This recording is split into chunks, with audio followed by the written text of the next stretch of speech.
मैं आपको इस रिपोर्ट के अंदर की चीज़ें भी बता रहा हूं। देखिए, इस रिपोर्ट में जो बताया गया है, सीधे मैं आपको कंक्लूजन जो है इस रिपोर्ट का वो मैं आपको बताता हूं कि इसमें क्या कहा गया है। इसमें सीधे तौर पर हमारे कैमरा पर्सन दिखाएंगे आपको। देखिए, बिल्कुल लास्ट लाइन में ये कहा गया है 2.86% lower than the audit aligned price, यानी 2.86% सस्ती ये डील हुई है। और सबसे महत्वपूर्ण बात ये है अदिति, इसके अलावा अगर डिटेल में हम जाएं तो एक सीएजी ने ये पूरी एक सारणी बनाई हुई है, एक टेबल दी हुई है, और इसमें देखिए बताया गया है कि किस तरह से क्या क्या चीज़ सस्ता है, क्या क्या चीज़ महंगा है। इसमें देखिए, जो फ्लाईवे एयरक्राफ्ट हैं उनकी कीमत तो सेम है जैसे पहले डील में थी, दूसरी डील में भी वही बताई गई है। लेकिन बाकी चीज़ में आप देखें, सर्विसेज प्रोडक्ट हैं वो 4.77% सस्ते पड़े हुए हैं इस डील में। और इसके अलावा अगर आप देखें तो सर्विस प्रोडक्ट के अलावा जो है इंडियन स्पेसिफिक जो है उस लिहाज से अगर हम बात करें तो 17.08% सस्ता इस डील में पड़ा है। सिर्फ दो चीज़ों में इसमें प्राइस ज़्यादा पड़ा है, वो मैं आपको दिखाना चाहूँगा। इंजीनियरिंग सपोर्ट पैकेज, इसमें 6.54%, ये पूरी टेबल है अदिति। और इसके बाद नीचे जो इसका कंक्लूजन है पूरा, कि अगर टोटल हम करते हैं तो 2.86% ये डील सस्ती पड़ी है। इसका कुल मिला के ये इसका कंक्लूजन है इस पूरे सीएजी रिपोर्ट का। इस टेबल में जैसे मैंने आपको बताया कि दो ही चीजें बताई गई हैं, एक तो इंजीनियरिंग सपोर्ट सिस्टम महंगा है और दूसरा जो महंगा है total ground equipments, total tester ground equipments. और जैसा आपको जो वेपन पैकेजेस हैं 1.05% ये भी सस्ता बताया गया है। तो कुल मिला के सीएजी ने जो फाइंडिंग्स अपने इस रिपोर्ट में पाई हैं, ये बताया गया है कि कैसे ये डील पहले यूपीए की डील से बेहतर थी, सस्ती पड़ी, और कैसे इसमें जो डिलीवरी है वो पहले होगी। अदिति ब्रह्म, ये भी बहुत दिलचस्प है कि इसमें ये तो बताया गया है कि ये डील सस्ती है, लेकिन जो कीमतें हैं वो नहीं बताई गई हैं।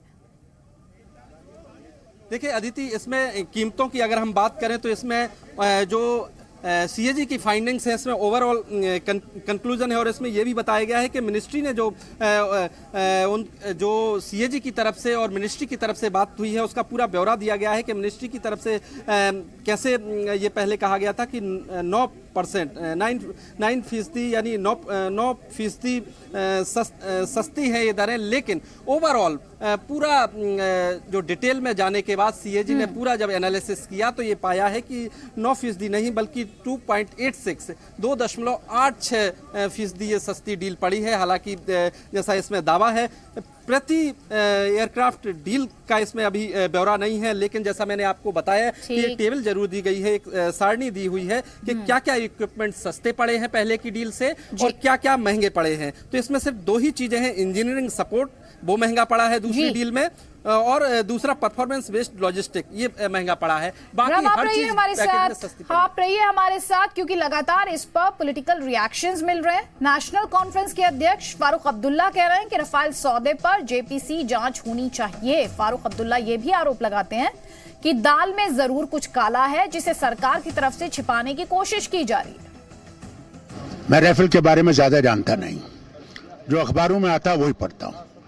मैं समझता हूं अगर जेपीसी होती तो लोगों को भी ये मालूम होता कि भाई है क्या मामला, क्यों छुपाना है किसी चीज को। अगर इसमें कोई चीज ऐसी नहीं है जो गड़बड़ की गई है तो लाना चाहिए लोगों के सामने। आजकल India is a democracy, truth must be told to the people.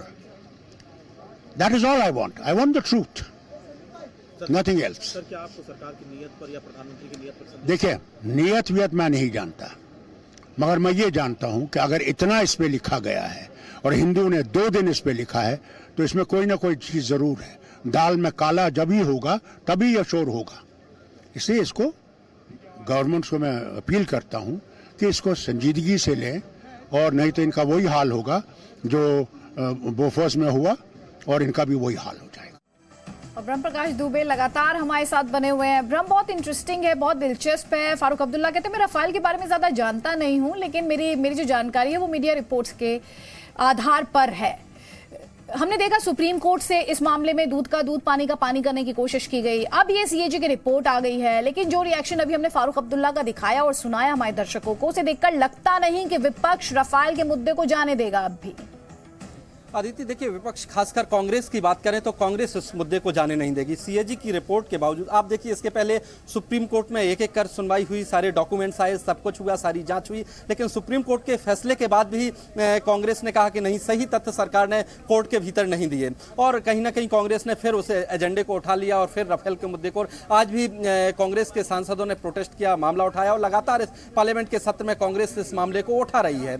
इसके कई बार देखिए, बीते सत्र में भी और इस सत्र में भी रक्षा मंत्री खुद जवाब दे चुकी हैं, प्रधानमंत्री नरेंद्र मोदी खुद इस मसले पर जवाब दे चुके हैं, लेकिन संसद के भीतर भी, कोर्ट के भीतर भी, दोनों जगह फैसले के बाद तीसरी ये रिपोर्ट साफ करती है कि कहीं ना कहीं जिस तरह से कांग्रेस खासतौर से इसको एजेंडा बना रही थी कि ये डील महंगी हुई है, कई गुना महंगी हुई है, सरकारी पैसा बर्बाद किया गया है, जनता का पैसा बर्बाद किया गया है, कम से कम सीएजी की रिपोर्ट को माने तो कम से कम 9% भले ही न सस्ता हो, लेकिन 2.86% सस्ता है, ये सीएजी की रिपोर्ट भी कह रही है। और सीएजी की रिपोर्ट में ये पूरा ब्यौरा है अदिति कि क्या क्या इक्विपमेंट सस्ते पड़े हैं और क्या क्या महंगा पड़ा है, और ओवरऑल कंक्लूजन ये है कि 2.86% ये डील सस्ती हुई है। यानी कुल मिला के जो कांग्रेस का दावा था उसको सीएजी की रिपोर्ट ने भी खारिज किया है। हालांकि चुनावी साल है, कांग्रेस इस मुद्दे को छोड़ना नहीं चाहेगी, कांग्रेस इसको अभी भी एजेंडा बना रही है, कोर्ट के फैसले के बाद भी एजेंडा लगातार बनाए रही, तो लगता नहीं कि इस सीएजी की रिपोर्ट के बाद भी